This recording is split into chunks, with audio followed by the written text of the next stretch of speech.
okay? And give me a base rent. First one. 12? 10. Okay, I heard 10. I heard 12. Anybody else want to give me a number? 15. 15? And what? 14. Okay. So those are our stated rents per square foot per year for a net lease. If I ask you to calculate the average net rent, what are you going to do? Add them up, divide by 5. Okay? If you ask us to do what, you said? Average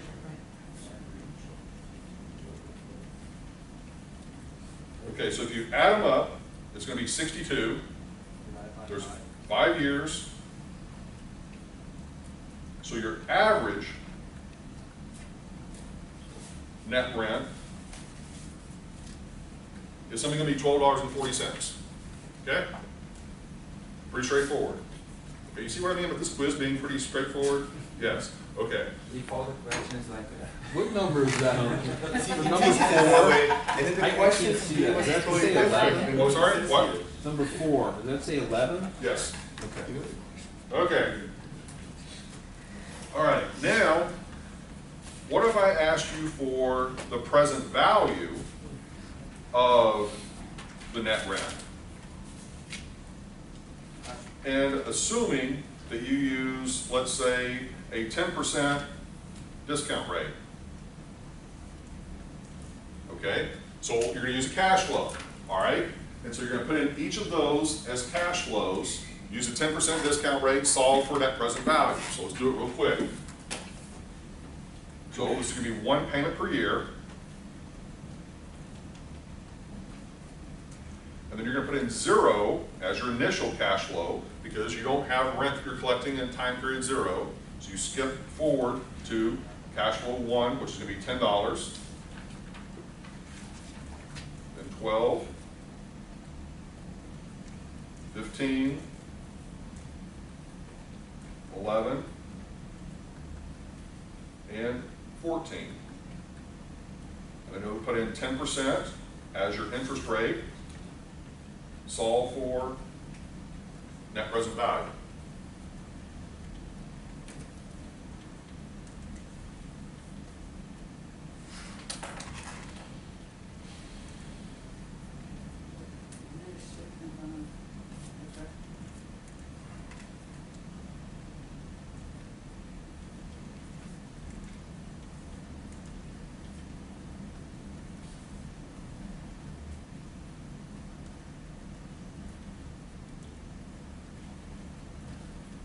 Okay, what do you get? 46, 48. Yep. $46.48 is your net present value of those lease rates at a 10% discount rate over the 5-year period. Okay, does that make sense? So in other words, another way of looking at that is the upfront value. If your tenant were willing and able to pay you $46.48 per square foot in cash money up front, you would be willing to accept it. Okay? To cover 5 years. Cover that 5-year term. Okay?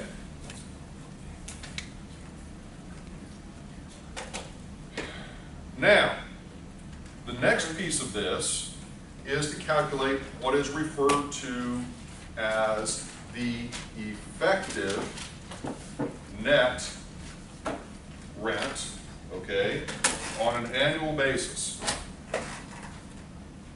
And is this a new topic? Nope, same data. Okay. Okay, so now what you're going to do is you want to find out what is, in essence, the equivalent annual rate. So it's not quite your average, but this is basically taking into account the discounted value of this over time. You'll see what I mean when we set it up here. Yeah? So it's going to be set up as one payment per year. All right? And then you're going to put in 10% as your interest rate. And then you're going to put in the 4648 as your present value. Okay? Now, what do you think you're going to solve for? Payment. Okay, so let's see what happens.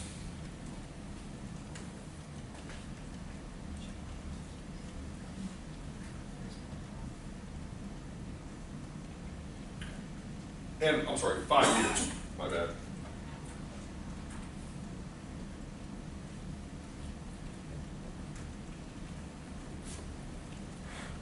Years is Yep. 5 years is the term. Oops. Yep. So you should end up with 12.26. Now what that's telling us, which is different than the $12.40, the $12.40 is just a simple arithmetic, mean. It's just nothing more than a simple average. Whereas the 12.26, not that different, but in essence it's telling us that's the discounted value, if you will. So in other words, if we were to actually set our lease rate at $12.26 per year as a consistent amount, that would be equivalent to the 4648, or in essence, the overall discounted value of the lease, okay? So all it's doing is just simply telling us what would be the average amount that we could set each year to get that. Because the difference between the two, another way of looking at it, is these numbers vary over time, okay?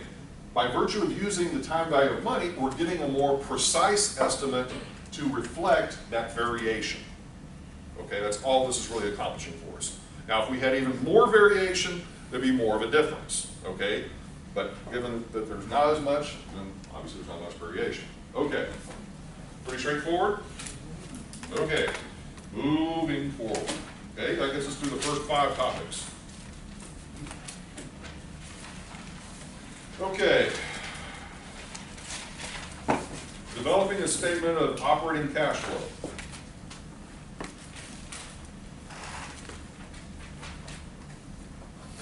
Okay. This is nothing more than taking the standard, normal sort of operating cash flow that I've talked about before, both in here and the class in the afternoon, where you've got PGI minus vacancy and collection losses plus other income gives you effective gross income minus total operating expenses gives you net operating income, okay? You've probably seen that so many times now that you're sick of it, but in this particular case, all we're going to be doing is I'm going to give you some assumptions that you're going to have to work through. So here are the assumptions that I'm going to give you, all right? So let's say that you've got rent, and all of this is on an annual basis. But I may give you rent as a monthly amount, okay? So what's going to be our monthly rental rate? You tell me. 12 what? 12,000. Okay, so 12,000 is going to be our monthly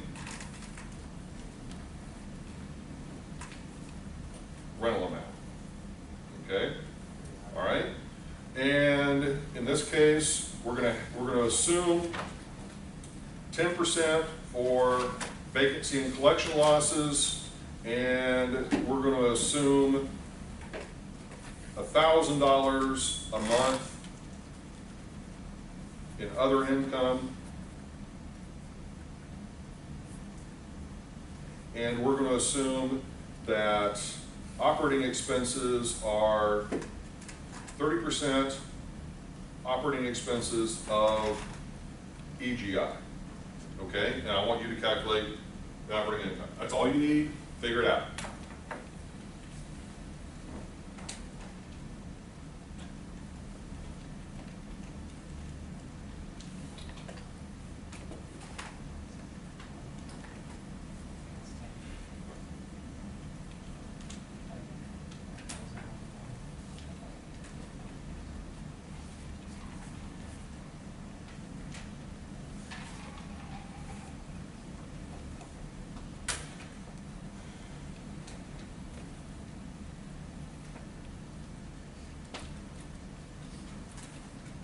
Okay, you got it?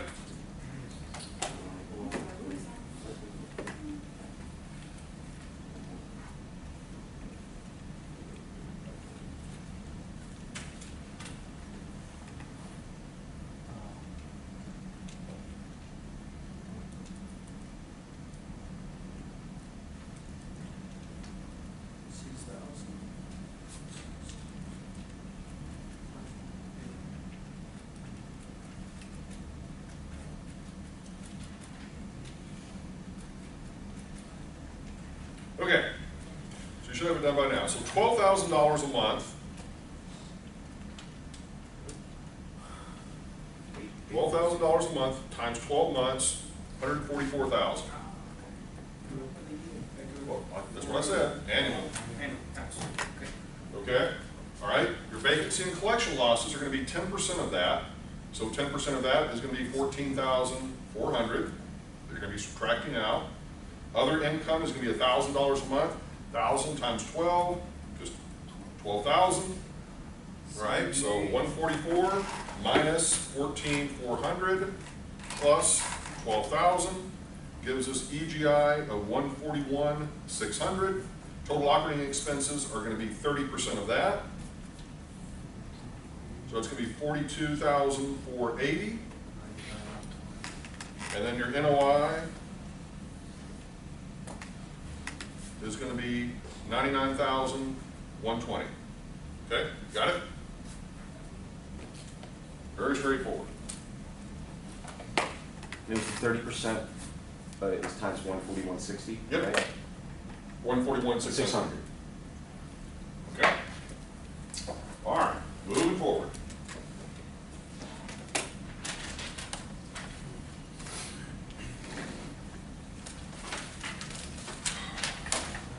Okay.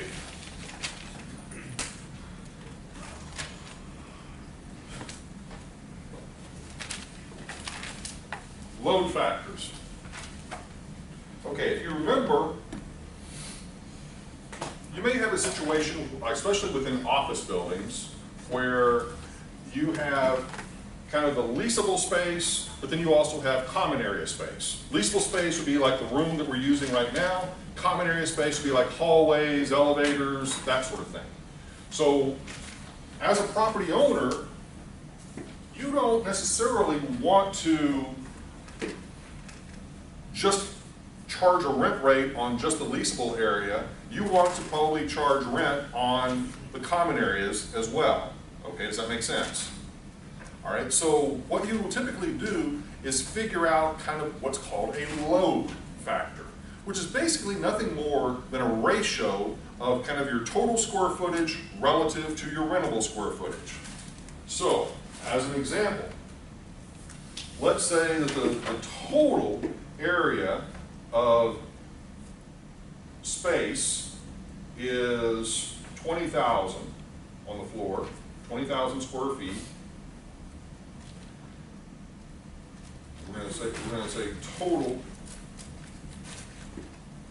rentable, and then we're going to have, let's say, 15,000 of that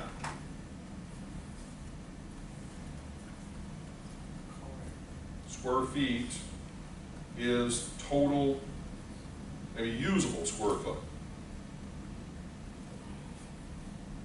All right? So rentable means pretty much everything. Usable is what you're actually using. Okay?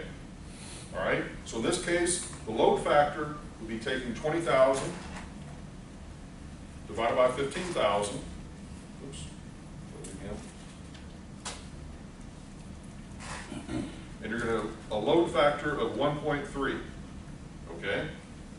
Now, what that means is that whenever calculating common area maintenance charges, you're going to basically say if a per square foot common area maintenance charge is $3 per square foot per year, then you would simply take that rate times whatever space that they're actually leasing, which might be, if they're leasing, let's say 1,000 square feet, well, then you're going to take That's gonna be $3,000 for the common area maintenance, but you're gonna have to add on the extra 33% for the common area. So the reality is the total amount that they're going to be paying is something closer to around $4,000. Okay, so they're having to pay extra for that common area space.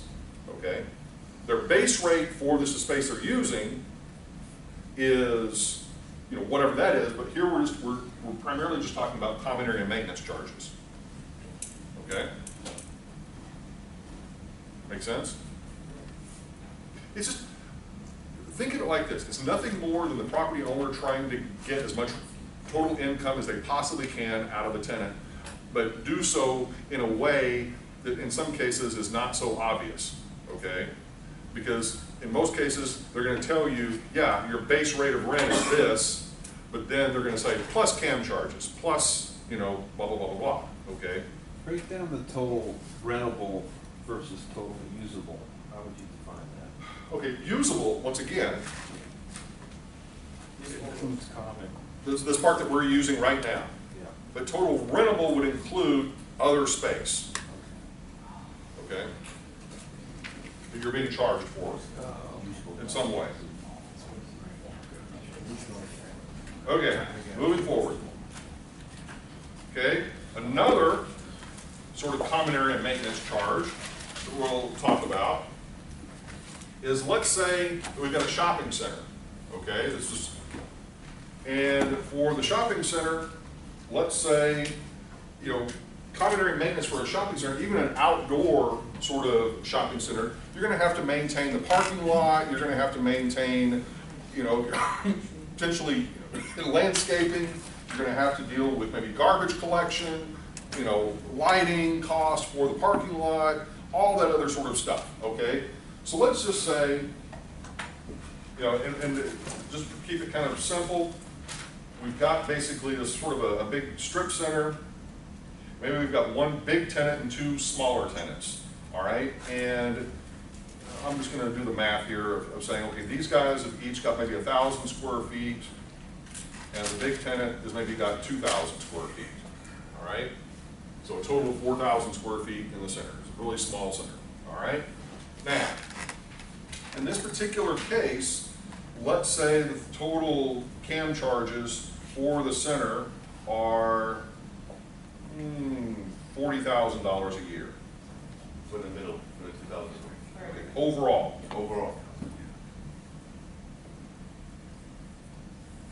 Annual common area maintenance overall is 40,000. Now, with that, we may say, all right, that that the anchor tenant, the big one, they're going to basically cover, let's say, oops,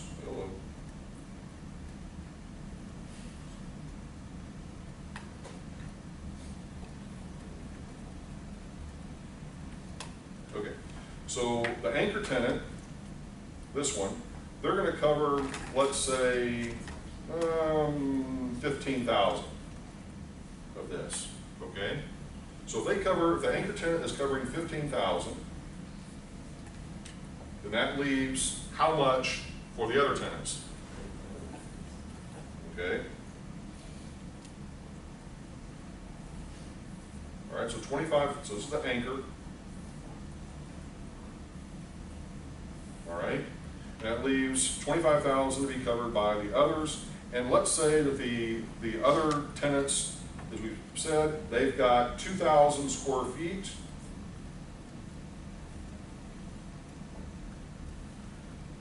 So what is their cost per square foot per year?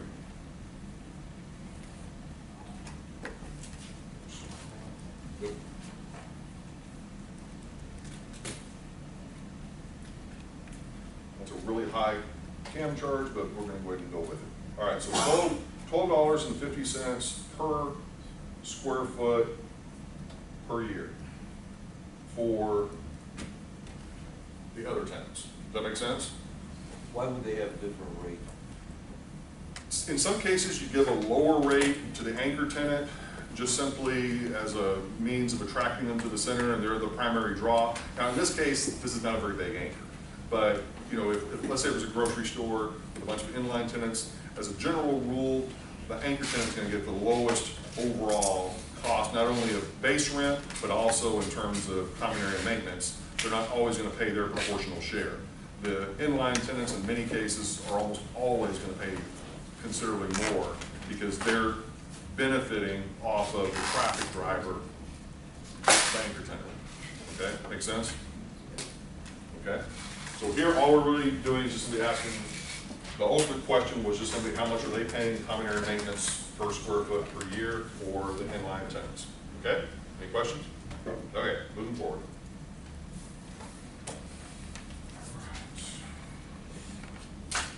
Okay, percentage rent and overages.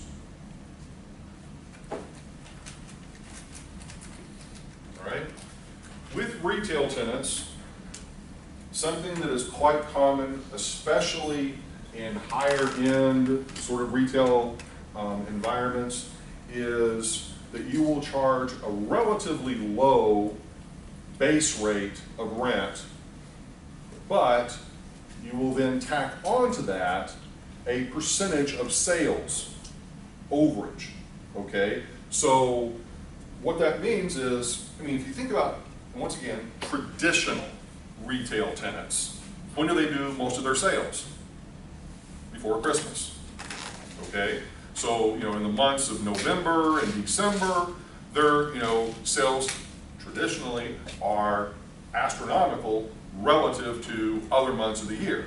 And so part of the thought process is, for those tenants, why make them pay the exact same amount each and every month throughout the year? Why not peg their rent relative to what their sales are? Okay, does that make sense, everybody? Yes or no? Okay, but you still are going to have some sort of, they're not going to get free rent, you know, in the event they have no sales, but at least the rent rate is going to be much lower during those months. Now, one of the questions that typically folks ask about this is, well, how do you know they're being honest?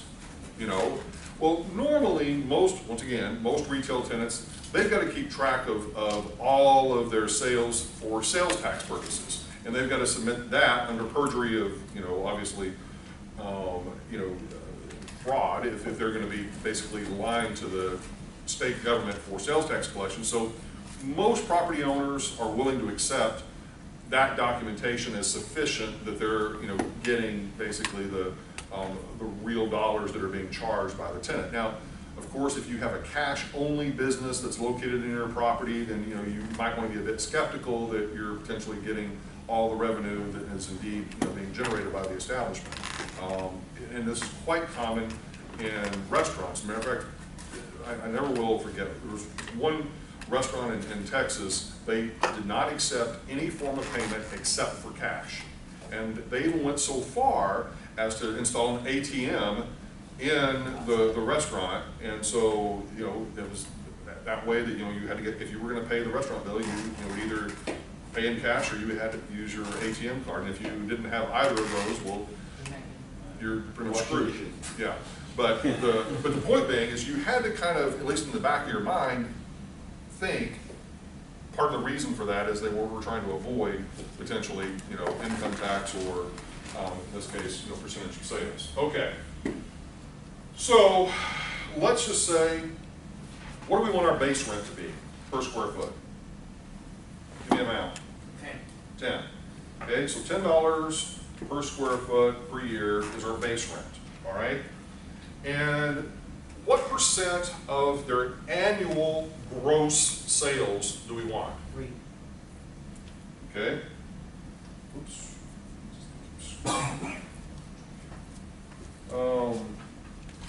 So we want 3% of gross annual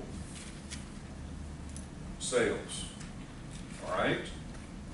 Now, one of the things that we typically are also going to want to do is we may just, I mean, if we keep it simple, we might just simply say, all right, it's going to be just a flat 3% on all sales, okay?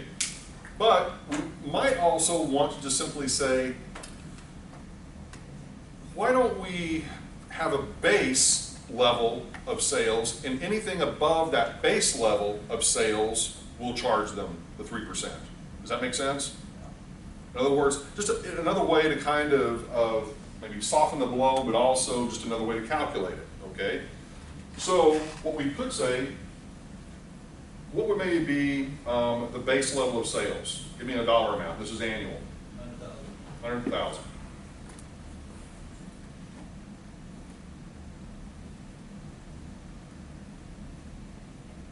All right. So what are their actual sales? Give me that. 120. No, they're going to be more than 100,000. 500,000. Okay. All right. So pretty much, if we the way that we sort of set this up, we say, okay, if their base rent is $10 a square foot, but then they also have a percentage rent based on 3% of sales above the base level of sales. Okay? So what we're saying is, if our base level of sales is $100,000 that we've set, and their actual sales are $500,000, what amount are they in essence going to be charged? They're going to be charged on $400,000 times 3%. Does that make sense? Okay? Because the overage is going to be 400,000 times the 3%.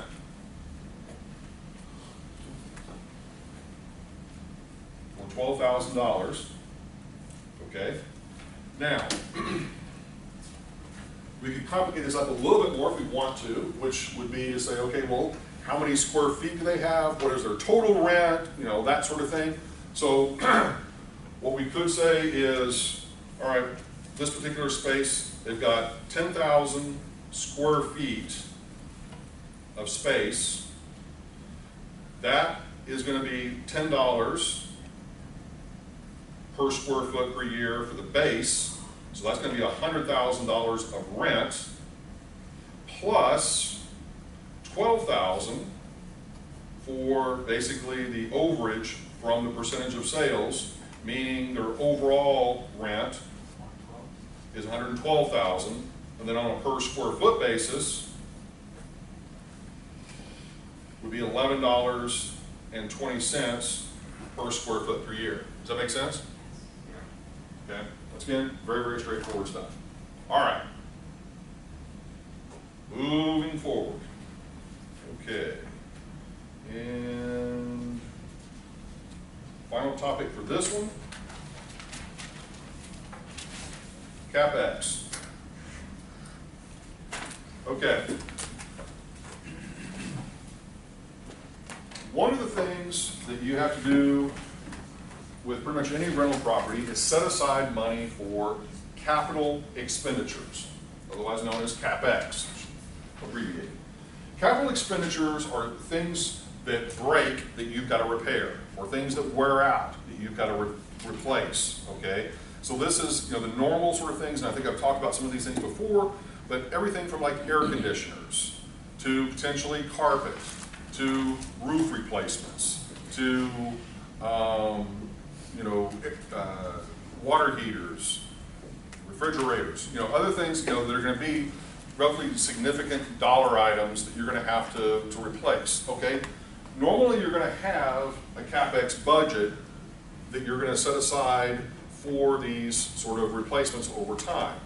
Now, one of the things that we have to kind of begin to grapple with is how do we go about expensing these things over time?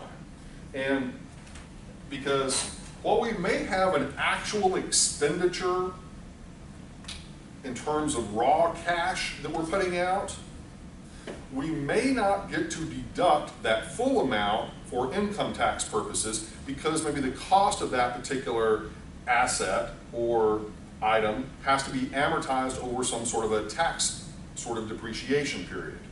But for our purposes, for this question, it's actually really simple, which is nothing more than simply saying, all right, we have a property with total operating expenses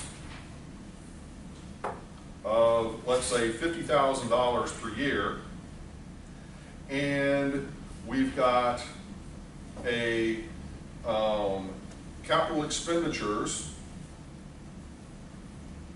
of $20,000, all right? So total expenditures here of 70 grand, all right? And we have, let's say, the property as a whole has effective gross income of 100,000. So what that means is after subtracting both of those items out, we have a leftover net operating income for the year of $30,000. Does that make sense?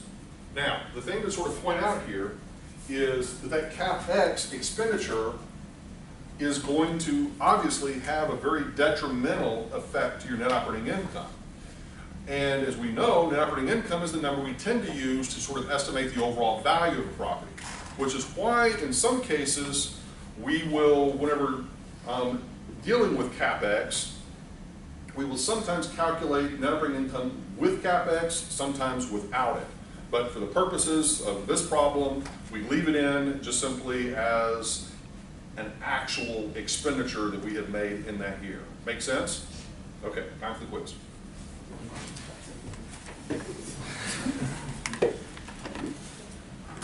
All right, how are we doing on the schedule? Perfect, that was good. All right, so this would be quiz 5. Yep.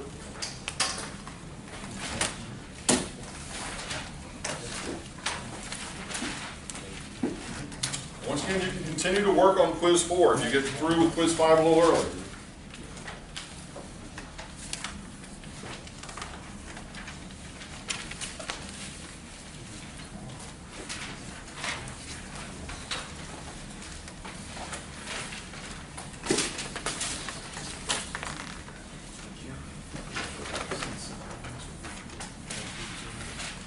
Yeah, we'll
Okay, so once again, stop work on this one. We're gonna do the same thing we did on the first one. We're gonna now start with the new material, and then hopefully get through that. It's also relatively straightforward. And then at the end of that, then we'll do the final quiz of the day, and you'll have all the remainder time to work on all 3 quizzes and hopefully get them finished up. Make sense? Okay. All right. This material is also very, very straightforward. Okay? Not a lot that has to be done with this one. Okay. So, Chapter 10 is predominantly about valuation. Okay? Now, if you've ever explored valuation or appraisal or real estate before, you've probably heard of 3 different approaches of value. You've got the sales comparison approach, the income approach, and the cost approach. Okay? The sales comparison approach is where you go out and you find virtually identical or similar properties that have sold in the marketplace, historically, have sold in the marketplace, and you figure out what they sold for, and then you make basically adjustments to the property that you're trying to value, that we call the subject property, relative to those sales comparables. So as an example, you have a condo that sells, and it sells for $100,000. You have another condo that sells for $100,000. Another condo that sells for $100,000, and you're trying to value a condo that's basically same condition, same age, same features, that sort of thing. Then it's pretty clear the value of that condo is probably going to be also $100,000. Now, where it gets tricky with the sales comparison approach is whenever you have properties that are very dissimilar in their character in some way. For example, you may have one condo that's been upgraded substantially with brand new carpet, new kitchen, new bathroom, all new paint, and you're trying to value that as the subject property relative to condos that have not had those enhancements made. Okay? So if all of the other condos that have sold for $100,000, had aged in place for 10 years, 15 years without any sort of renovation done to them, and the new condo that you're trying to sell obviously has had thousands of dollars worth of improvements and upgrades, you would expect that what you should be able to do for the most part is simply tack on the cost, maybe plus a teeny bit of profit, to come up with basically what the value of the condo renovated would be, okay? Theoretically, okay? Practically, it doesn't always work that way because just because you spend an extra $5,000 upgrading a kitchen or upgrading a bathroom or upgrading any sort of feature does not necessarily translate into a dollar for dollar increase in the value of the property, because there are other factors at work. Could very well be market conditions have deteriorated, okay? Could also be the case that maybe the upgrades that you did to the property are not ones that are sought out by the actual buyers within the marketplace. You chose a color scheme or a particular type of appliance, or I'm using residential because it's an easy one to use, but you chose something that maybe just doesn't sit well with the average ordinary purchaser, so you're maybe not going to get the full value reflected in what it actually sells for. Does it make sense? Okay, so we got to make adjustments. And we'll talk about some of those adjustments here in a minute, but I'm going to go through the other approaches real quick, just on a high level conceptually. The income approach, and also let me back up just one step. The sales comparison approach is the one that is going to be the dominant player within the residential market. And the reason for that is because you do have a lot of comparable sales that you can usually pick from and very similar properties. Whereas the income approach, which uses what income the property is generating minus expenses and so forth, so on, where we get down to like a net operating income number, that is the number that we then apply a cap rate to, and we figure out, okay, here is the value of the property. Well, to a certain extent, the income approach is kind of a forward-looking approach, if you really think of it, because what you're doing is you're saying, what is going to be the future income from this property, okay? In other words, what's next year's income going to be? What's the following year's income going to be? And then you're discounting all that back to come up with what is the present value of the property. Does that make sense? But with income approach, in many cases, doesn't always get applied real well to single-family residential or normal sort of housing stock, because a lot of those homes, you can't necessarily reflect the full value of them based on the income that they're generating as rentals. At least that's been the case historically. And what I mean by that is, you may have had a house, I don't know, that it was a $100,000 house, but it may only be rented for $500 or $600 a month, okay? And that, even using the income approach, is not going to substantiate a value probably of $100,000. It's going to be something probably less than that. And so it is the case that for a lot of traditional sort of housing options, the income approach has not really been one that's been used. However, for commercial properties, it's the ideal approach to be used, okay? Because everything really is based on the numbers, based on rational, reasonable sort of thought processes in terms of coming up with value. Okay, that leaves us with the cost approach, which is kind of, in one sense, what is the value right here, right now, based on what is it going to cost me to actually acquire the land and to build a building right here, right now, today, okay?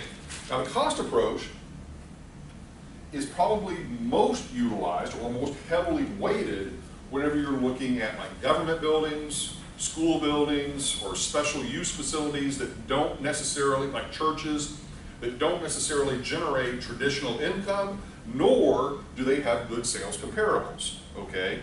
So if you sort of just think about it, you've kind of got the sales comparison, which is kind of a historical approach, historical value kind of thing.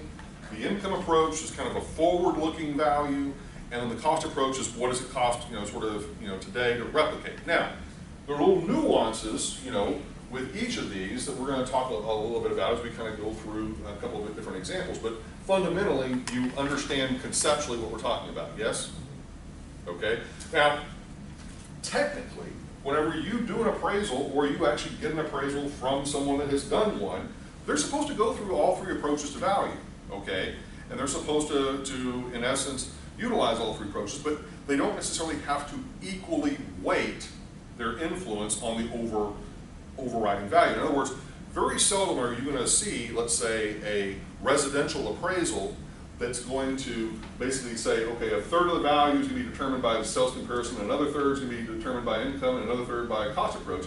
You're probably going to see something where like 80% of the value is maybe determined by the sales comparison approach, and maybe 5 or 10% by the income approach, and then the remainder by the cost approach. Okay, unless it's brand new construction, then you're probably going to see a little bit more weighted on basically the cost approach.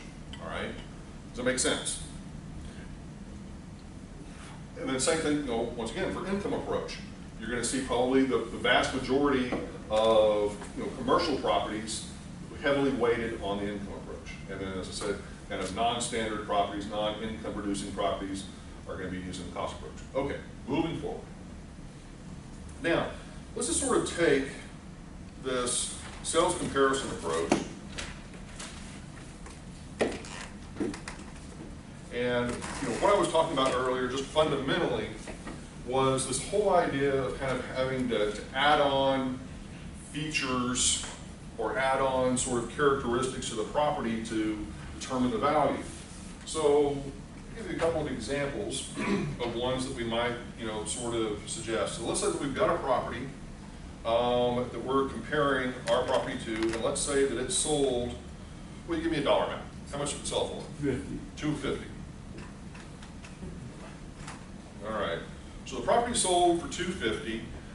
However, this particular property needs to be adjusted for differences to our subject property. Does that make sense? Okay, this is a comparable property, and it needs to be adjusted to basically bring it to be identical to the subject property. All right? that we're actually trying to value. So in this case, one of the adjustments that we might make would be, no, well, for what purpose? So in other words, we might want to make an adjustment for the sale date, would be an adjustment. In other words, how old is the sale relative to current day, okay? If it's a really old sale that where the market was vastly different than what it is today, we're going to need to make a significant adjustment, okay? And so for that, let's say that we do a positive 4%, okay? Then let's say for square footage,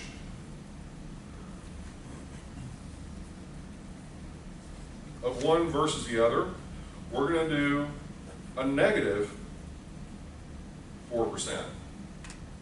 Okay?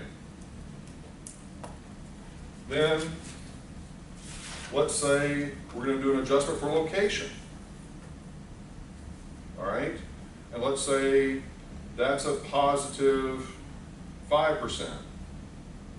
And then we're going to do an adjustment for road frontage. And maybe that's also another 4%. And then we're going to do an adjustment of minus 7% for the age of the property. Okay? And so what we're going to be solving for is what is this adjusted value? Okay? So the simple thing we're going to be doing is just getting the net of all of those adjustments, okay? And just adding them up. So in this case, excuse me, 4% minus 4% obviously is 0, plus 5% plus 4% is 9, minus 7%. So the net adjustment is a positive 2%, okay? So, I'm sorry? It also could be negative. So in this case, all we're going to do is we're going to take the 250, which is what the property sold for, and then do a positive 2% adjustment upwards. So 250,000 times 1.02. So that means that our property, the subject property, should have a value of 255,000. Okay, so that's one approach to doing this, where you're simply using sort of percentages to make those adjustments. It could be actual dollar amounts. Okay, it could be a dollar amount per square foot. There's a variety of different ways. All I'm really wanting you to focus on is just simply that you're going to have to make some adjustments and what examples of those adjustments might be. Okay, make sense? Okay. How would you determine the percentage? What you're probably going to do, and this is where it gets a bit more complicated, is you would probably create a spreadsheet and you would look at, once again, properties. You try to do some sort of a discriminant analysis, basically to sort of say, one property that has this feature, one property that doesn't have this feature, all other things being equal, what did they sell for, what is the difference between the two, percentage-wise, and use that. But it's the sort of thing that, when you've got a lot of market data, like I said, with residential, it's a much easier sort of thing to do, because you can then simply have literally hundreds of different sales. Because one of the things that's taken place in the past 20, 30 years is, with the advent of all of the online multiple listing service sort of data, where virtually anybody can download that data and then begin to rifle through it, you have folks like the Zillow and Trulia and things like that in essence are doing pretty much that. They're doing these relatively fundamental kind of basic appraisals for property that incorporate a lot of those sort of features, and they're simply making those kind of adjustments. Now, are they always accurate? Of course not. But it's meant to kind of maybe give some sort of a ballpark value that maybe a potential home seeker might be able to rely on and at least a very fundamental way of just sort of saying, well, is this way out of whack with, you know, what their value estimate might be? Okay. Okay, moving on.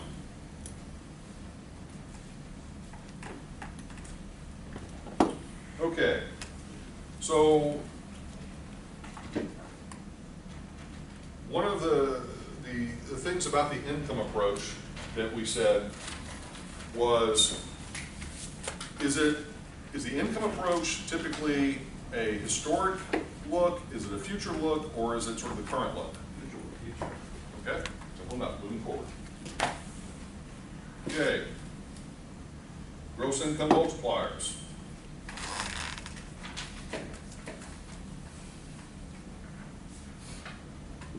So, All right. You said income approach is future look?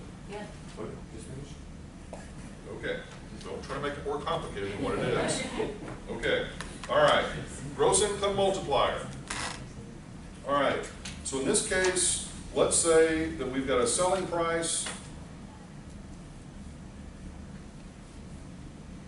and we have a gross income from a property.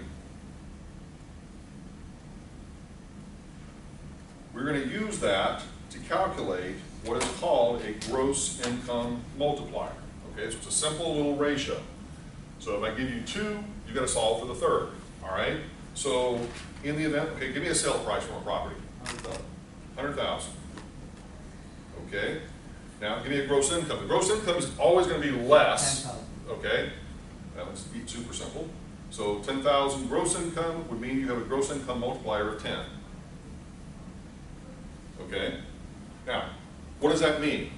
That just simply means the value. Another way of sort of stating this is the value of the property using the gross income multiplier is 10 times the gross income.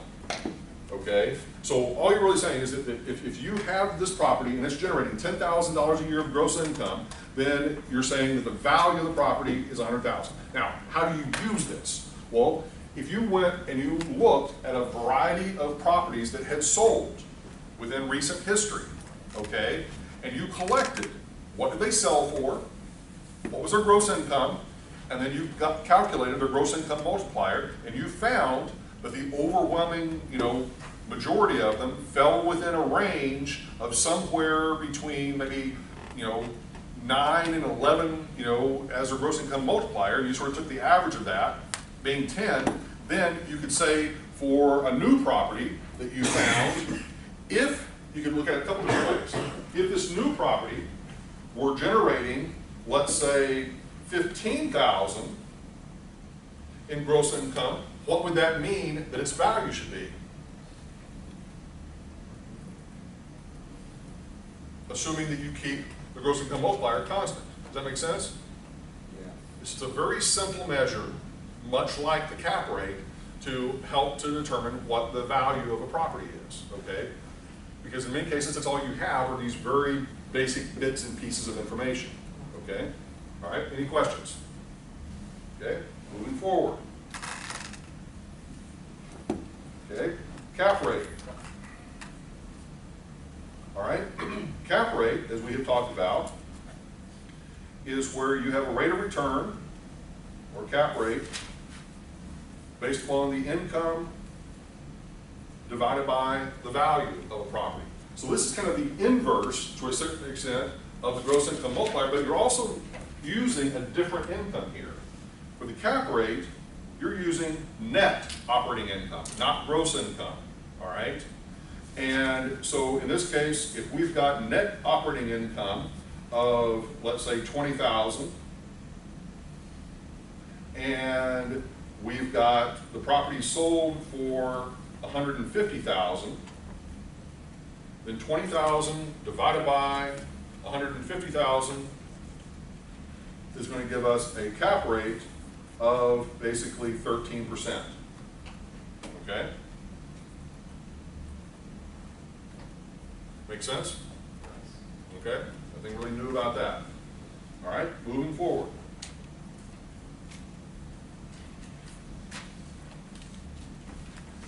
Okay.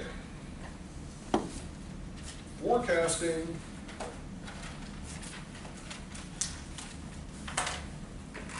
NOI. All right? So in this case, let's say that we've got a base year of NOI of what? 75,000. All right? And what are we going to have the growth rate be per year? 3%? Okay, so let's say it's 3%. Oops.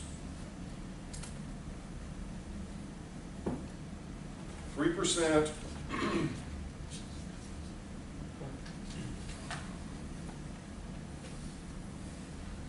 3% for basically end of year one. What do we want it to be for end of year two? 5%. Okay. And what about end of year three? 7. Okay. All right. So in this case, if I just simply asked you, what is going to be your net operating income during year two? What are you going to do? Take 75,000, multiply it by 1.03. Yep. That's going to give us 77,250 for year two. Year one is 75,000. Year two is 77,250. And then for year three, multiply that by 1.05. You get 81,112.50 for year three. Multiply that by 1.07. Gives us 86,790.38 for year four. Okay, make sense? Because all those growth rates we're applying to the end of the year for the following year. Okay, make sense? Okay, moving forward.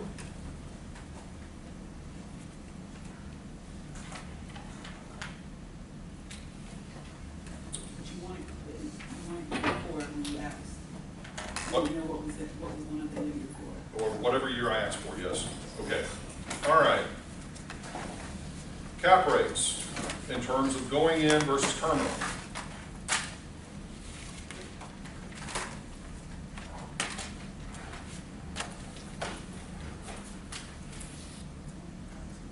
Okay, whenever you buy a property, let's say that the income for the net operating income, whenever you buy a property, is, give me a dollar amount. 500,000. 500,000 is your net operating income, all right? And in this case, let's say the value for the property, to keep things simple, was 5 million. That means that whenever you bought it, you had a going in cap rate of 10%. Okay, that's very straightforward. That's whenever you bought the property. Now, whenever you sell the property, subsequent to that, whether it's a year later, 5 years later, 10 years later, whatever, you're probably going to have a different cap rate that may be partially determined by just simply market conditions, but also could be determined by the individual property itself has maybe become stabilized. That maybe whenever you bought the property was a mess, okay? You cleaned it up, you fixed it up, you got it fully leased, you know, everything is working smoothly. So over your ownership period, you have decreased the risk associated with the property. Does that make sense? Well, if that's indeed the case, then what you could say is that whenever you go to sell the property, let's say that the property is now generating, I don't know, $800,000 of NOI, but your terminal cap rate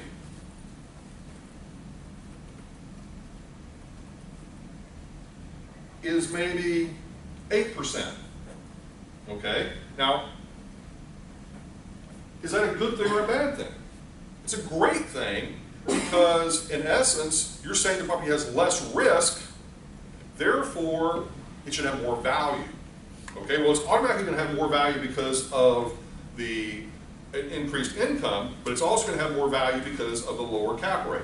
So let's take a look if we kind of back into the numbers here, and we take the 800,000 divided by our cap rate, we get a value estimate, of $10 million. So basically, this is an interesting thing to take a look at. Did we actually double our income? No. Our income went from 500,000 to 800,000. You know, not quite doubling, but yet the value that we're able to achieve doubled, and the reason that that value doubled is because we had a lower terminal cap rate. Okay? So in other words, what you're always striving for as an investor, as a property owner, is whatever your going in cap rate was, you ultimately want a lower terminal cap rate because that's going to reflect a much higher overall value from the income, a much higher quality of income that you're receiving from the property. Does that make sense? Okay. Now, let's just say that we had kept the terminal cap rate the same. The value of the property would have only been $8 million.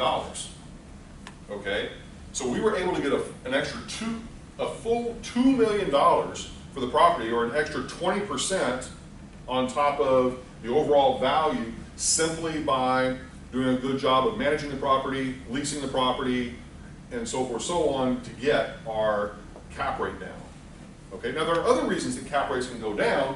It could be the overall market financing has gone down.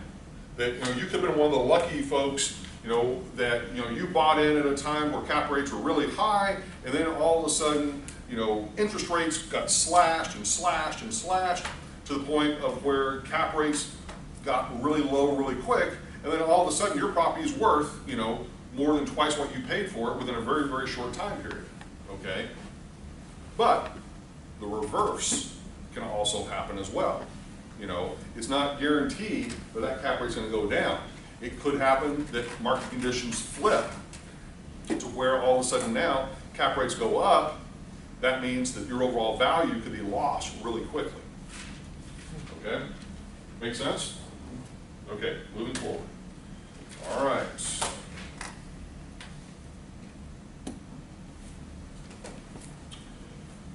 Okay, land value stuff.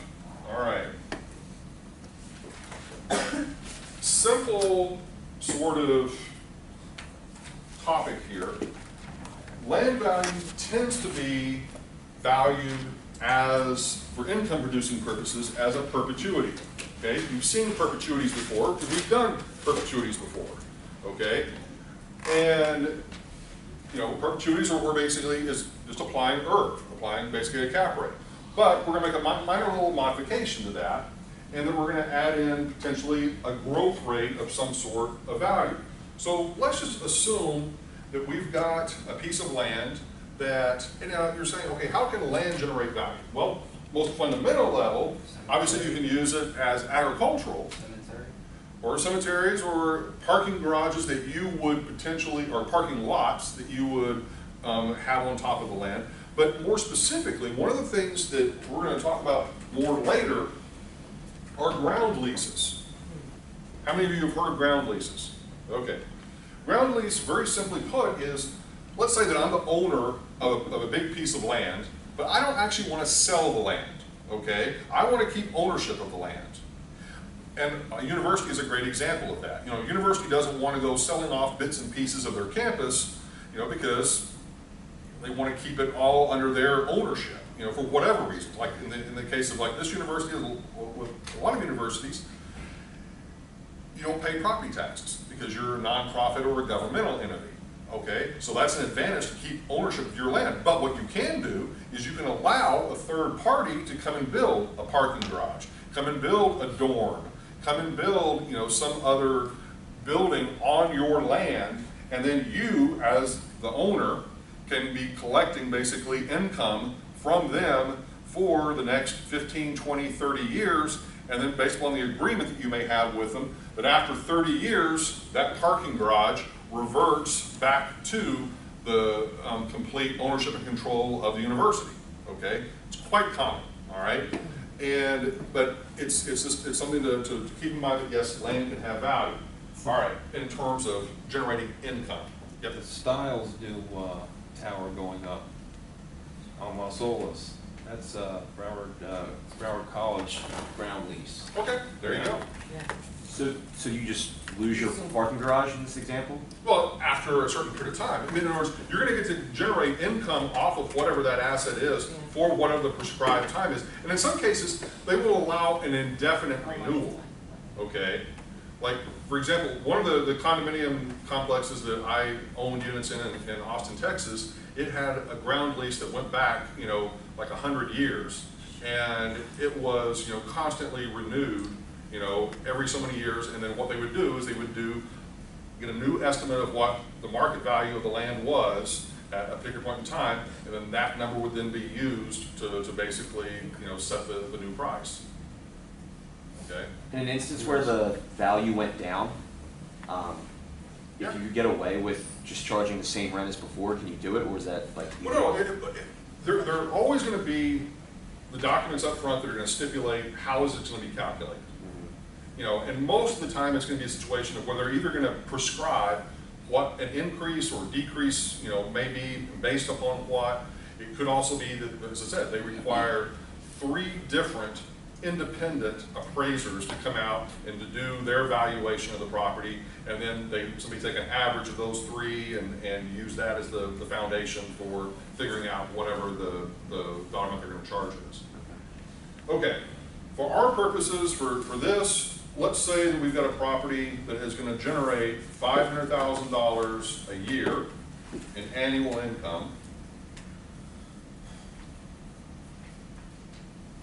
All right, and we're going to make the assumption that the rate of return that we are seeking as an investor is 15%, and we're going to make the assumption that this income is going to grow at a rate of 2%.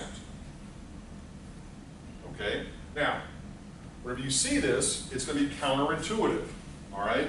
This is something, in finance terms, it's called the Gordon growth model. Just happened to be named after the guy that kind of came up with this. Don't get hung up on that, just focus on the formula, okay? The formula is simply just like ERV, except here you're taking what is our rate of return that we desire minus the growth rate, okay? As I said, it's counterintuitive because you would think you would be adding the growth rate, but no, because of mathematically, it's just the opposite, okay? So, in this case, what you would be doing is taking 15 minus 2. Once again, this is the growth rate, and this is the rate of return that we seek. And so the actual rate you're going to be using is 13%. So 500,000 divided by 0.13 means the value of this land would be $3,846,154. Okay, using the 13. Now, just for fun, without the growth rate for a second. Let's just get rid of that, get rid of the growth rate. The value would actually be lower. See, that's what I'm saying. It's counterintuitive. With the growth rate in there, it basically, it's like lowering the cap rate, okay? Same, you know, general sort of thought process is that in this case, by getting rid of the growth rate of the income, what you're doing is actually deflating the value. Okay? All right. So the Gordon growth model is used to adjust inflation, right? Yes. Okay, it just has a fixed rate of basically growth, okay, whatever that might be. And it's kind of in perpetuity. Okay, moving on.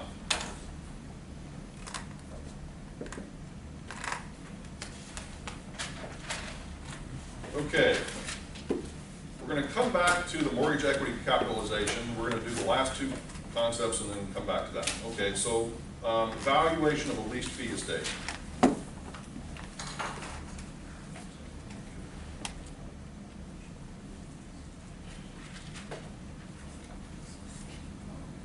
All right, so in this particular case, what we are simply wanting to know is what is, in essence, the present value of a lease, okay? We've already done this before in another context, but, so what we've got, let's say, we're gonna take it maybe and do something a little bit different. Let's say that we've got current lease rates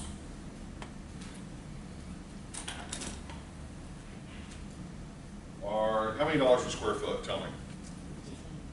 Okay, current lease rates are $15 per square foot per year, all right? Now, let's say that you had locked in a lease rate a while back at a lower lease rate. So maybe your, or the existing, let's call it that, existing lease for 10 more years is at $10 per square foot per year. Now, assuming that your property owner allows you to sublease the property to someone else, you've got the opportunity to basically make $5 per square foot off of that sublet situation. Does that make sense? Okay? Because it's as simple as this.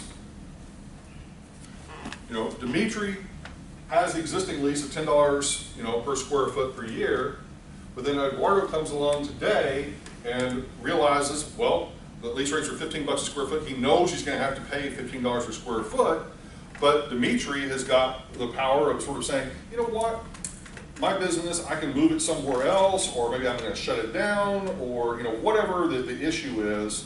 Dimitri can basically say, all right, I'm going to move out of the space. I'm going to hand it over to Eduardo. But I'm going to charge Eduardo 15 bucks a square foot, and I'm going to pocket the difference of the $5. Okay, make sense? Now, so let's just say that this is, as I said, for 10 years, and we're going to use a 4% discount rate. And we can do this on an annual basis or on a monthly basis, but we'll go ahead and do it on an annual basis. We'll say 1 payment per year,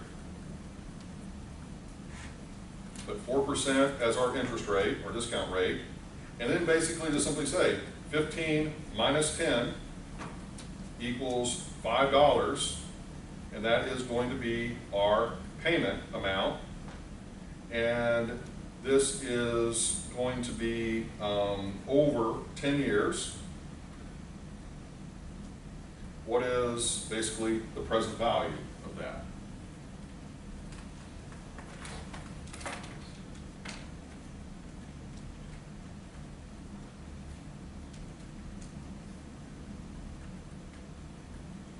$40, excuse me, and 55 cents, okay, per square foot.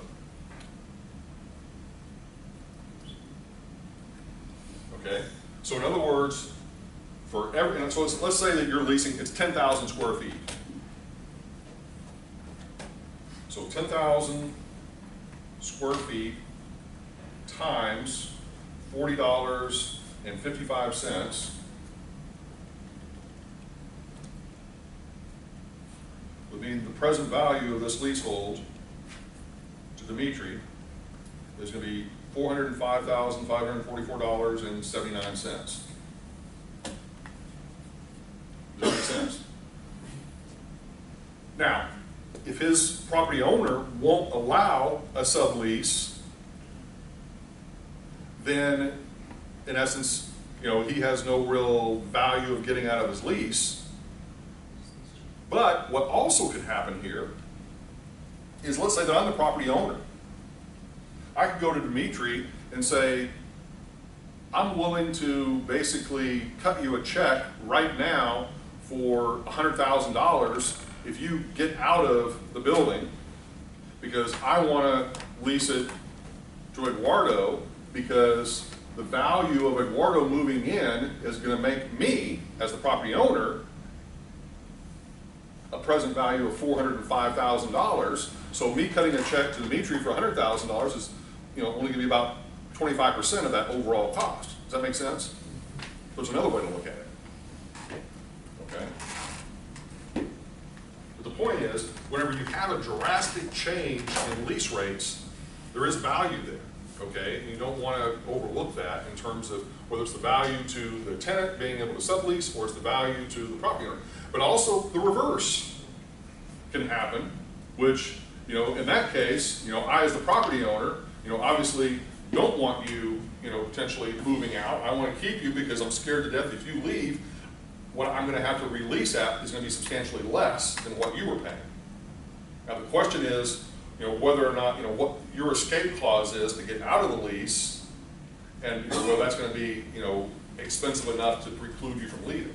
Yeah. Is there any a formal kind of like law that there's a certain percentage increase per year for commercial property, or is it just like whatever he feels like? No, it's pretty much whatever they can negotiate. There's no limit, so you can. There's not. Well, there's not. I mean, there are usury laws, but for the most part, with commercial property, it's pretty much buyer